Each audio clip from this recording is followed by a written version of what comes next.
Bom dia, meus amados. Hoje é mais um sábado, dia 15 de abril de 2023. Antes de iniciar o tema de hoje, apenas dizer que no sábado passado eu fiz um áudio e falei 8 de março, né? E, na verdade é abril. O tempo passa tão rapidamente que a gente esquece os dias, esquece os meses e, olha, se duvidar, esquece até os anos, porque realmente uma aceleração do tempo muito grande, né? Então, nós vamos aqui hoje trazer mais um assunto, né?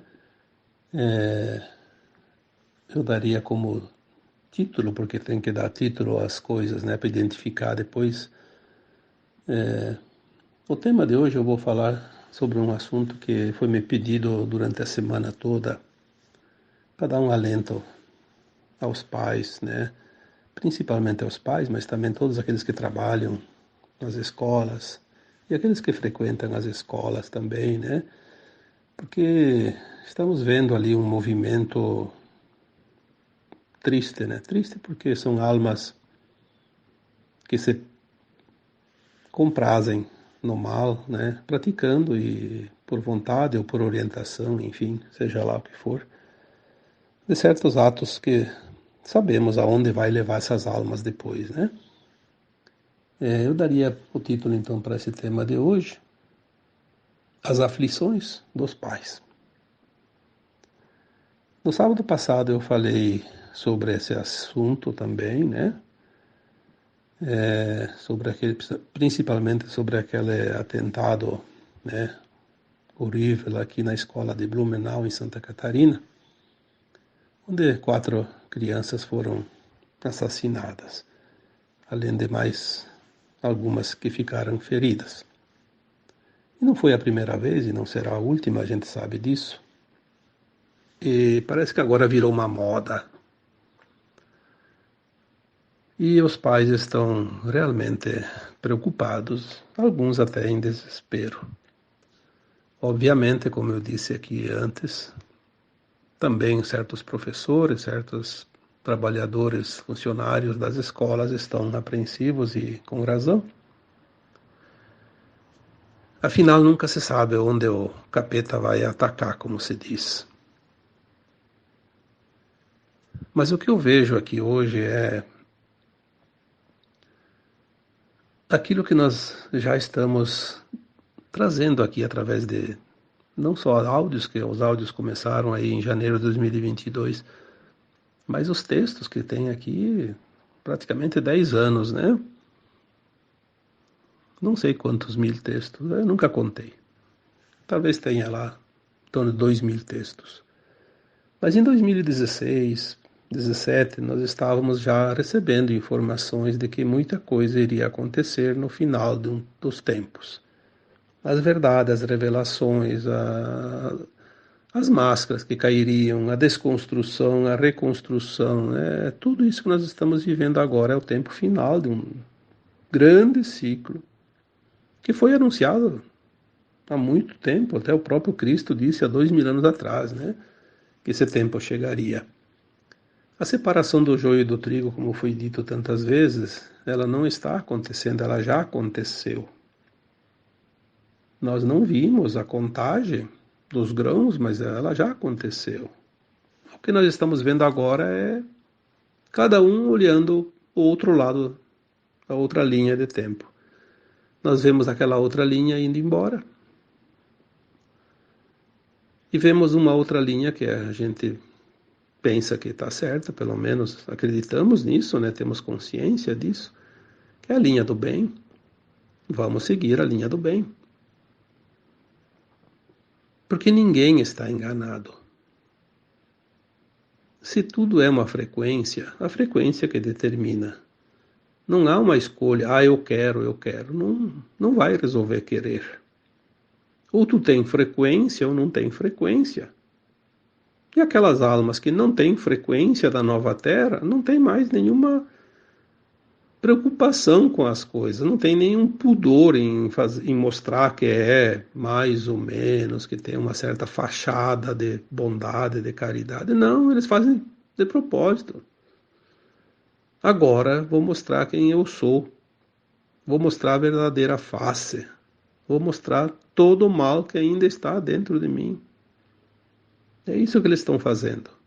Seja lá quem for, não só aqueles que atacam as escolas, aqueles que atacam qualquer coisa. Qualquer pessoa, seja pobre, seja rico, seja influente, seja um desconhecido, tudo vai ser revelado. Porque agora, se foi feita a separação do joio e do trigo, é óbvio que nós vamos ver uma montanha de trigo, uma montanha de joio. Está tudo reunido, né? Por isso é visível. Enquanto andava tudo misturado, estava meio confuso, mas agora não. Aquele monte é trigo, aquele outro monte é joio. E como é que vamos ver? Dessa forma, nas manifestações. Cada lado vai se manifestar. Então, o joio e o trigo foi separado, e o tempo agora é de juntar o monte, todos os grãos. Já estamos vendo as duas linhas de tempo, que são as duas montanhas. Muitas pessoas, eu posso dizer até que eventualmente podemos ver pessoas muito conhecidas ou até dentro do quadro de amizades e parentesco. Alguns marmanjos aí bem barbados, porque são pessoas que sabem o que estão fazendo. Até se vangloriando, porque eu vou lá e faço, porque eu quero fazer, achando que isso vai trazer para ele dividendos, visibilidade, vai trazer um grande problema, principalmente porque a alma dele vai ser jogada lá num planeta bem inferior para aprender. E, na segunda hipótese, também pode ser jogada numa cela de prisão, porque nós sabemos que hoje as autoridades sérias, porque tem também aquelas que nem sei por que estão nos seus cargos, mas as autoridades sérias, e graças a Deus são bastante, nós sabemos que hoje existe uma inteligência dentro das organizações policiais, né? Que não vai ficar, ninguém vai tagarelar ali numa rede social e achar que não vai ser descoberto. Vai, sim, vai. Não tenha dúvida que vai. E vai responder. Porque agora virou moda. Parece que a pessoa ganha fama se ela é mal, se ela é má, se ela pratica a maldade. Fazer o bem não dá fama para ninguém. Mas quem é que está interessado em ganhar fama? Quem faz o bem não está interessado na fama, está interessado em ser simplesmente estar do lado do bem, ser bondoso, ser caridoso, ser uma alma que vai merecer um novo mundo para viver, um mundo sem dor e sem sofrimento. Isso já é um grande prêmio. Não tem necessidade de receber nenhuma condecoração, nenhuma fama provisória, temporária, repentina, que isso não leva a nada. É apenas um retrato do ego. Mas temos aqui dois lados, né? O lado das pessoas que se comprazem no mal e o lado das pessoas que deveriam combater o mal e sempre fizeram de tudo para incentivar, mesmo que veladamente. Claro que aquelas pessoas, aquelas autoridades, setores de mídia, setores de ideologias, enfim, seja lá o que for, tem em todo lugar. Aqueles que realmente trabalham na surdina, escondidos por trás das cortinas para que essas coisas aconteçam, têm os seus interesses.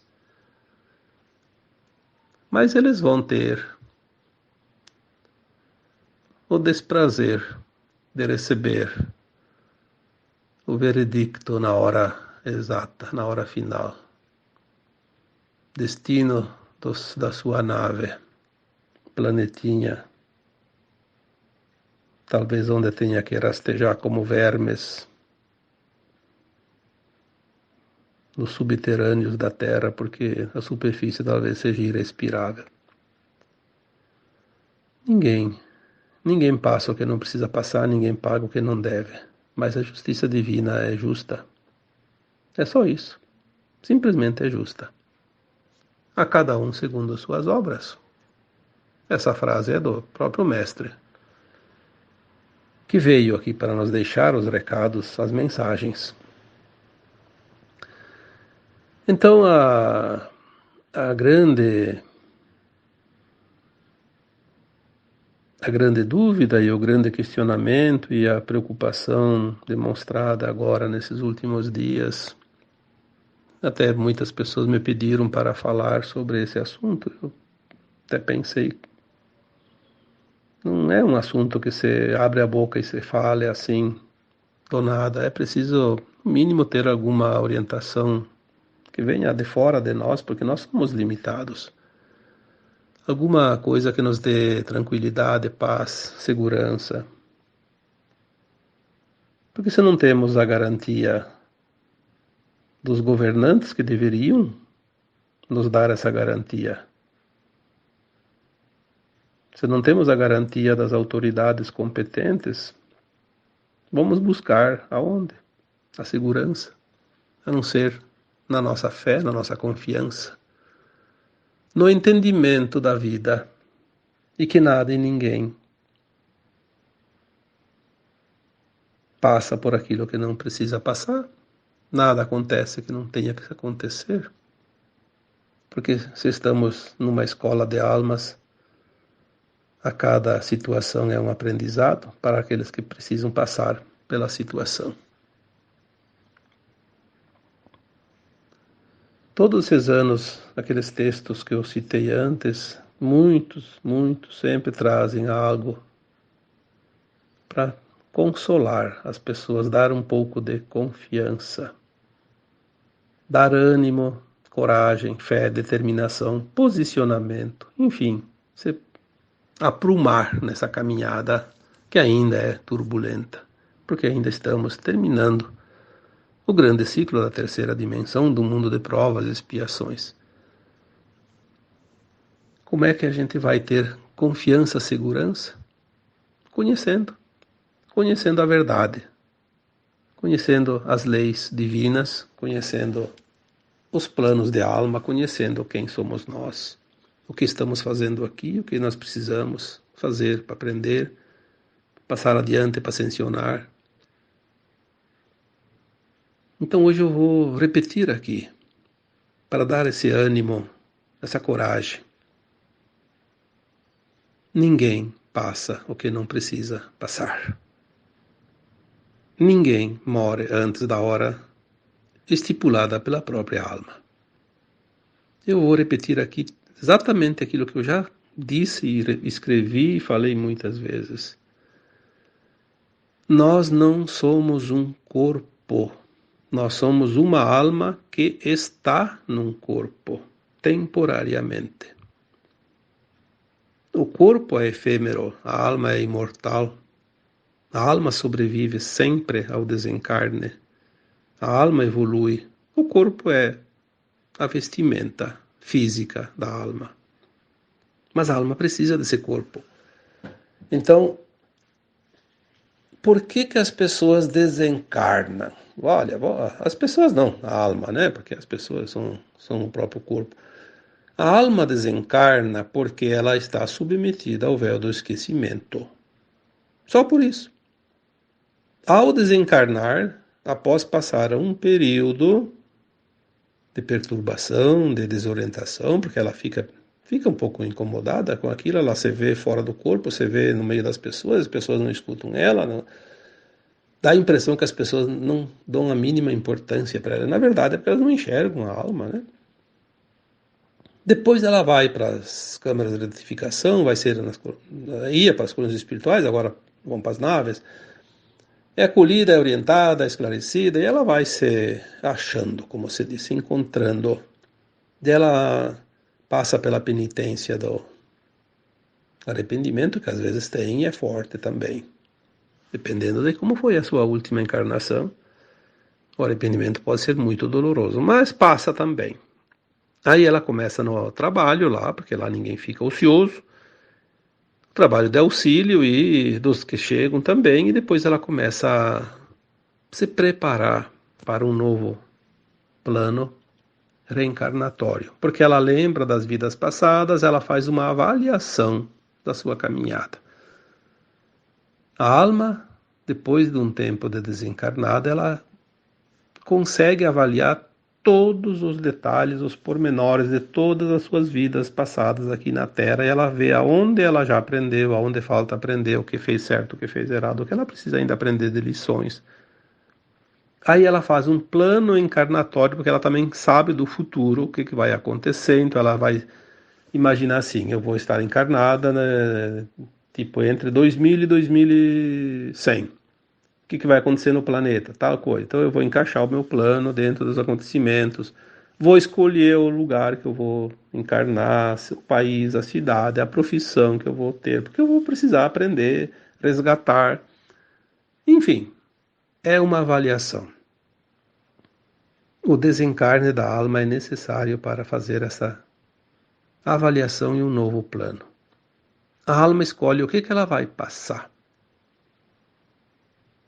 Esse plano é tão perfeito, tão profundo que mesmo essa alma, quando encarna novamente, esqueça tudo como sempre, tudo que ela pediu vai aos poucos acontecendo. Por quê? Porque é como se fosse enviar uma mensagem para nós mesmos lá no futuro. Eu quero lá no futuro isso, isso, isso, isso. Né? Então a gente diz, o universo traz os pacotes a cada dia, a cada mês, a cada ano, de acordo com o nosso pedido. Porque nós soltamos aqueles pacotinhos lá com os pedidos e eles vão chegar enfileiradinhos, um atrás do outro, sempre que a gente precisa. Então, ninguém passa o que não precisa passar. A situação que chega está sempre dentro de um dos pedidos. O que nós vamos fazer com a situação? Aí sim entra a livre escolha, o livre-arbítrio.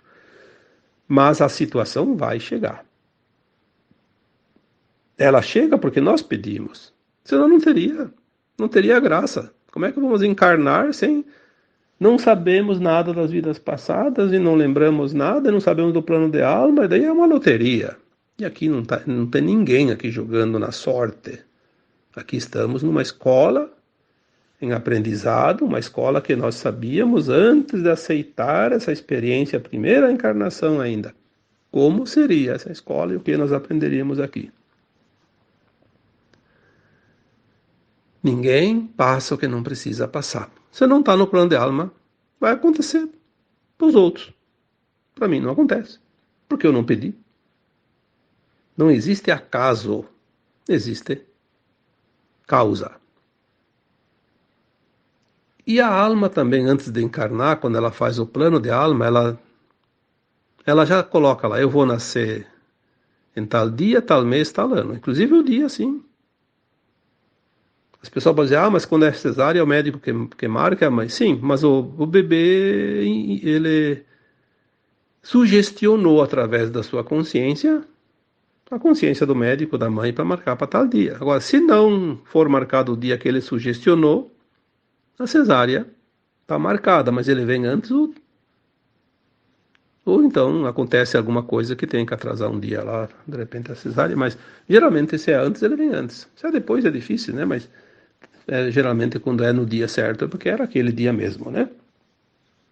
Porque tem tudo uma questão astrológica, energética, o posicionamento dos astros naquele dia, naquela hora.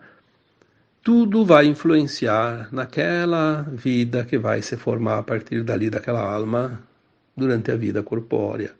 As influências, as pendências, enfim, as lições, né? Tudo vai acontecer, porque existe esse plano. E a alma pede um tempo. Eu quero para esse plano 70 anos, 80 anos, 90, 100, 5 anos, 3 dias, um dia. Ah, eu vou ser abortado. Pronto. Não existe acaso. Isso é importante que a gente se lembre sempre. Aí as pessoas dizem, mas aí aquela alma fez um plano, a criança nasceu e desencarnou ainda criança, e os pais, e os irmãos, e os familiares vão sofrer por causa do plano de alma daquela criatura? Sim, mas eles também tinham um plano de alma deles, que eles iam ter um filho que ia passar por essa situação e eles iam sofrer. Não existe plano individual quando é família. Existe um plano coletivo. Ninguém passa o que não precisa passar, lembre-se disso. Nem o pai, nem a mãe, que perdeu aquele filho ainda em tenra idade, passaram por acaso aquela situação de dor. Eles escolheram o filho lá antes deles encarnar, né? No plano de alma, que aquela criatura, aquela alma, viria como filho e iria passar por isso, porque tem uma razão. Tem um plano lá, um porquê. Existem planos perfeitos. A perfeição é a palavra que define todos os planos de alma, porque cada plano de alma faz parte do plano maior, que é o plano divino para a humanidade da Terra. Então, o que nós queremos dizer aqui é que as pessoas se aquietem, sosseguem o coração, busque a paz da certeza que o plano divino é maravilhoso, é o melhor que pode acontecer para cada um. Porque se não se entender isso, vai se sofrer desnecessariamente. Quantos milhões de alunos tem só no Brasil, por exemplo? 30, 40, 50 milhões, sei lá, 60. E vai, sim, acontecer de vez em quando, 1, 2, 3, 5, 10, né? Num ano, 2 anos. Morre muito mais gente de acidente, muito criança. Todo dia morre criança em acidente de trânsito. Morre crianças por doenças, por qualquer outra razão. Porque é a hora delas. O que acontece e nós precisamos entender é o que está por trás deste plano diabólico de atacar as crianças. E não é só atacar lá nas escolas, não, eles atacam em todos os lugares e por todos os meios. Se a gente olhar atenciosamente, o ataque às crianças é infernal. É uma bênção a proteção divina, porque o objetivo era realmente acabar com a humanidade, começando pelas crianças. De todas as formas e por todos os meios possíveis e imagináveis. Os ataques às escolas é mais um, apenas um. Porque daí é mostrado, é divulgado intensamente, criado uma situação horrorosa, e aí aquela coisa, aquela comoção coletiva, e aí todo mundo entra no pânico, porque tudo tem um objetivo. E o medo é a maior arma hoje, utilizada ainda contra a humanidade. O medo paralisa, e seja um homem, seja um animal, quando está paralisado pelo medo, não precisa nem nada para amarrar ele, segurar ele, porque controla ele. O medo é uma forma de controle. Você controla uma humanidade inteira através do medo. Uma pessoa domina uma humanidade através do medo. Se todos entrarem no medo. Graças a Deus que o medo não atinge 100% das pessoas, porque senão seria uma calamidade.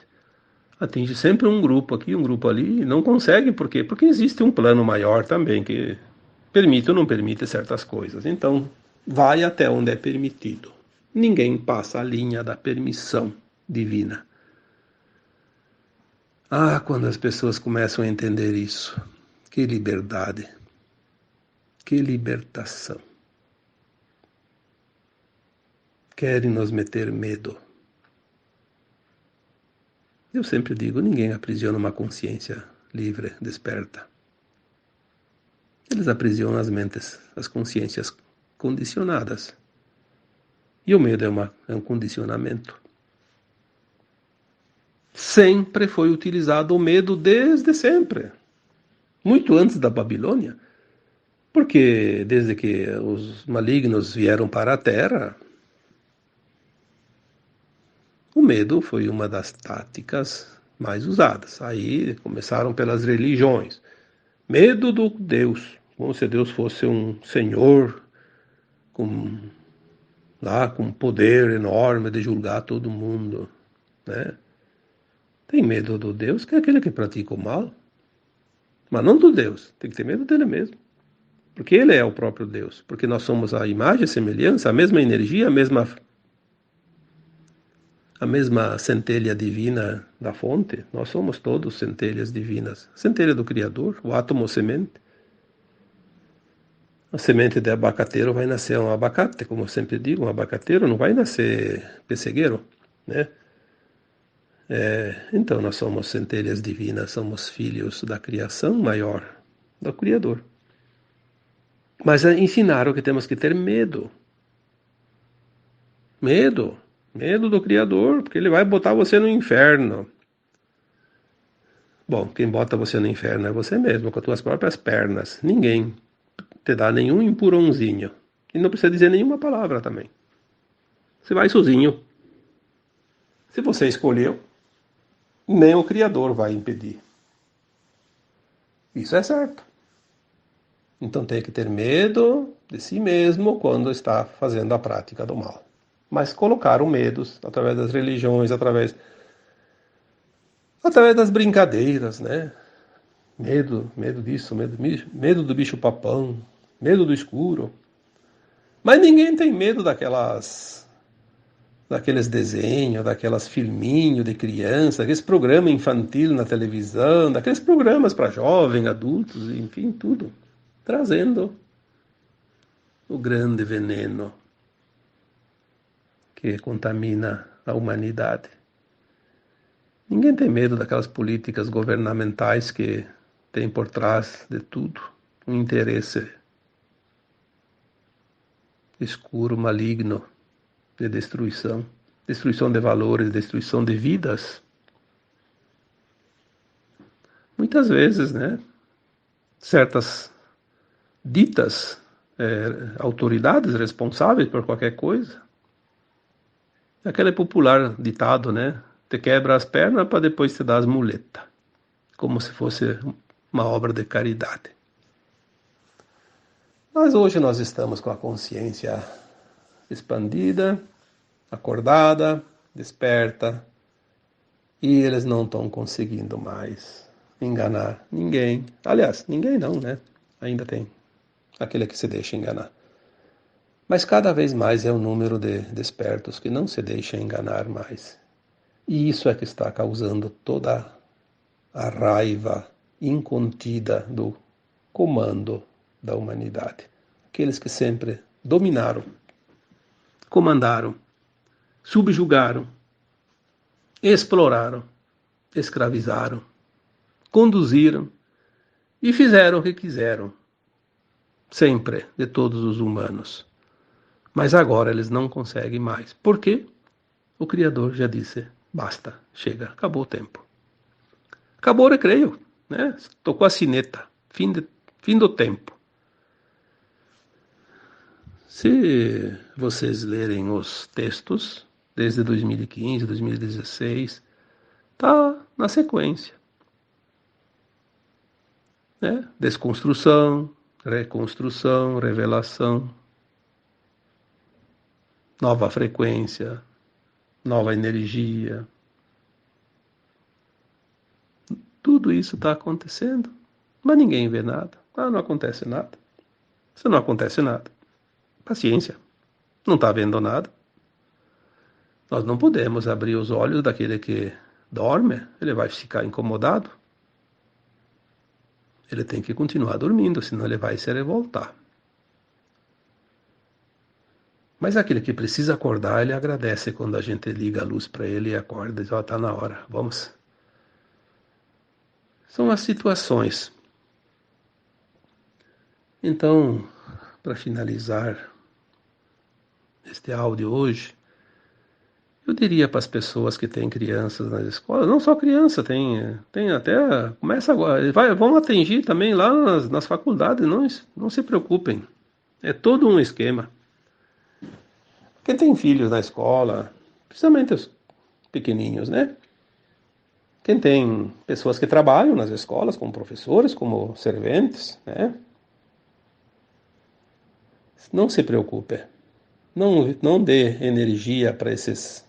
É exatamente isso que eles querem, que você dê a tua energia.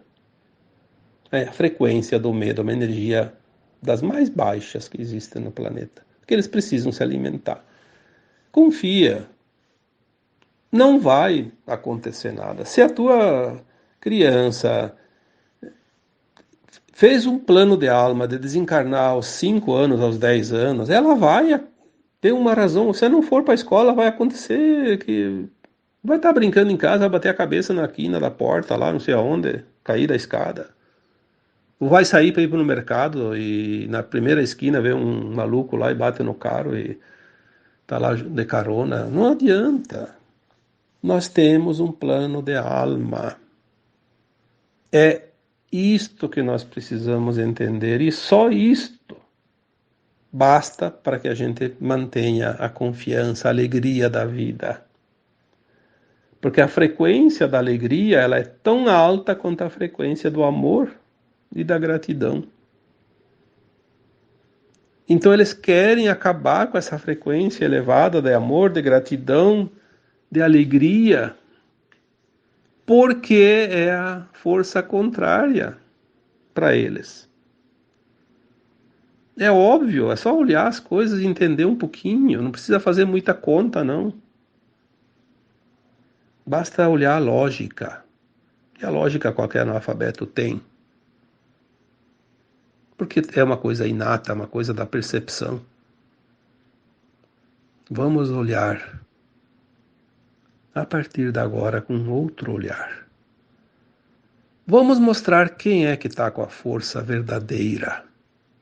Vamos mostrar quem é que está, de fato, concluindo o seu aprendizado nessa escola. Quem vai ganhar o diploma? Porque os reprovados continuarão na sua lida, dentro de um mundo de provas e expiações, dor e sofrimento. Não tem outra alternativa. Não passou de grau. Precisa repetir. Mas ao mesmo tempo, vão levar progresso para aqueles planetinhas bem atrasadinhos, né? Vão levar progresso, porque a consciência pode ser meia distorcida, meia torta, meia ruim, como se diz, mas tem um pouco de conhecimento, né? Vai sempre levar um pouco de... Mesmo que esqueça sempre cada existência naqueles mundos, mas tem a intuição. Que um dia já sabia fazer e pode fazer de novo. Descobrir uma coisa que vai ajudar no progresso daqueles mundos ainda atrasados. Então, a partir de hoje, vamos pensar nessas duas coisas que eu tanto repeti e vou dizer de novo aqui. Ninguém passa o que não precisa passar, aquilo que não está destinado para ele. Mas nem que a vaca vá para o brejo, como se diz. Não adianta. Não passa, porque não é preciso. Ninguém morre antes da hora a não ser pelo suicídio. E o suicídio é uma vontade de cada um. Ninguém tira você do teu plano de alma. Ninguém tem esse poder. Quem teria esse poder seria quem está acima de nós, o próprio Criador. E eles respeitam isso. Então, onde está o medo? O medo é uma imposição, uma crença que somos expostos, né, ao adversário, ao mal. Não é verdade. Nós somos o que somos. Somos uma consciência. E essa consciência somos nós. E nós temos o direito, claro, de fazer o que nós quisermos. Mas vamos arcar com as consequências de cada escolha. É o livre-arbítrio. Mas tudo está dentro de um plano de alma. Até aquele que faz o mal tinha dentro do plano de alma, olha, eu vou lá para passar pela prova. Ele não fez o plano para fazer o mal. Ele fez o plano que ele tinha a prova. Ele seria testado, colocado em prova, em teste. E aí veio o teste e ele não passou. Mas ninguém faz um plano de alma para vir aqui fazer o mal. Não agora no final de um ciclo, porque no início sim, lá tinha. Agora eu vou lá, vou passar pela experiência de ser o bandido em tal coisa. Na outra vida ele vinha, passava pela experiência de ser um mocinho. A dualidade. Mas agora, nesses últimos milênios, todas as almas que estão prontas estão sendo testadas. Só isso. Está pronto? Vai vir a situação para você cair na cilada do mal. Você vai superar? Tudo bem. Aí você está pronto. Não superou? Ainda não está pronto. Precisa de mais lições. Então, é assim que está a humanidade agora. Vamos manter a confiança no plano divino, porque o plano divino é simplesmente perfeito. E o nosso plano de alma se encaixa como uma pecinha num quebra-cabeça, neste plano maior. Compreendendo isso, a nossa vida fica muito mais leve e podemos realmente viver na alegria, porque a alegria é filha da confiança e da fé. Agora, eu encerro este áudio deixando um abraço de luz para cada um de vocês. Namastê.